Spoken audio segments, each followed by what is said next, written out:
Tuesday night kicked off the NHL exhibition games in Edmonton and Toronto. 3 games were played last night, including the Battle of Alberta. 6 NHL teams broke in the bubble ice in Edmonton and Toronto. So here to break it down is Evan Kenny. Evan, thanks for taking this time. Hey, thanks for having me, Jace. I mean, any excuse to talk hockey is always a great reason to come and chat. Yeah, for sure. This is a big time, especially for Canadians. I know a lot of people are excited not just to get hockey back, but a few other sports.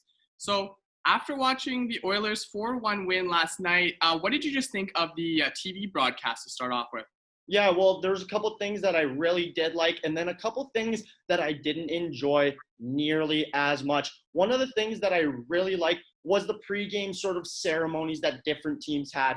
I know Pittsburgh and Philadelphia stood together in a line to sort of show that they're together against social injustices, which I really enjoyed. And then as well in the Edmonton-Calgary game, they did a little pregame moment of silence for Colby Cave, who, of course, Cave unfortunately passed away earlier this year. So I really enjoyed what they did, sort of taking that moment and showing that, you know, hockey is everybody's sport, and it's not just about the sport played on the ice, but it's about, you know, the people involved with it as well. One thing I did not like about the broadcast was their fake audience noise. Now, I know they tried to bring this in as almost, you know, bringing the NHL back to normal, but it sounded fake. I remember, you know, I was watching the game and I even said out loud, like, is that some fake audience noise? I personally didn't like it. I'd rather hear the players' reactions and hear the commentators on their own. But overall, it was a great first night of hockey. Now, I was going to say, when I was watching it at the very beginning with the seats kind of tarped off and stuff, it did seem a little different, kind of a little weird.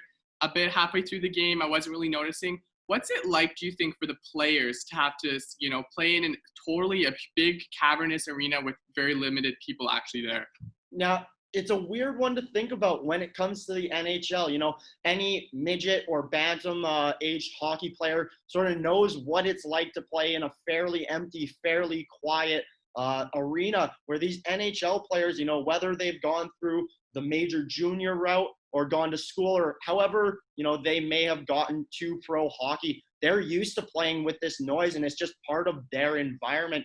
So it is interesting to think, you know, that's not what they're used to. So maybe this audience noise is as well for the players. I mean, obviously I was not on the ice, so I don't really know what, you know, they were experiencing, but it is something to think about. So last night was the first taste of action after a long break. Did any of the play surprise you? Yeah, it did a lot, actually, especially when it comes to the physical side of the game, specifically in the Edmonton and Calgary game. Now, I mean, obviously, it is the Battle of Alberta. There's bad blood. We've seen it, you know, in the 4 matchups throughout the regular season. But it was a lot more physical than I thought, especially for how long they've been off, plus it being almost like a preseason game. Now, I mean, obviously, it's not quite a preseason game as they're going into playoffs rather than into an 82-game schedule. But that is definitely one thing that stood out to me. Another thing that stood out to me was how much effort these players were putting in. I remember during this Oilers and Flames game, when Philip Broberg made a couple of huge blocks in front of the empty net, Mikko Koskinen was about 4 feet out of his net, and he still battled to get back and try to make that save. Luckily for him, Broberg was there to stop the puck. But things like that, you know, shock me, especially from a preseason game. So I think overall, if, you know, if this continues and you just keep seeing it, it'll be an amazing playoffs. So just the first 3 games last night, what else can we expect from these play-in kind of exhibition games? Yeah, I mean, personally, I'm super excited. It's been so long without hockey since March, which is, you know, absolutely crazy to think about, especially if we think about any normal season. You know, playoffs would have been done by now, let alone starting right now. So it's amazing just to have hockey back. But I think if what we saw last night is any sort of trailer for the rest of the play-ins and the rest of the playoffs, this will be such an exciting playoffs. I mean, these players just sat off for 5 months. So they had time to work on their skills, things like stick handling, maybe skating, different things like those are already at the top of their game. So after a couple feel it out type of games, and once these players have their feet back under them, have that chemistry back with their line mates, I think this will be an unbelievable playoffs. Mainly, like I said, just for the fact that players want to be here and they want to get back at it. Just before we go, I wanted to talk a little bit about kind of the bubble life. I think this is something that maybe players definitely haven't experienced before, but what do you think it's going to be like for players to be kind of right beside, arm toe-to-toe, arm-to-arm, maybe when they're eating or playing around with basically their competition?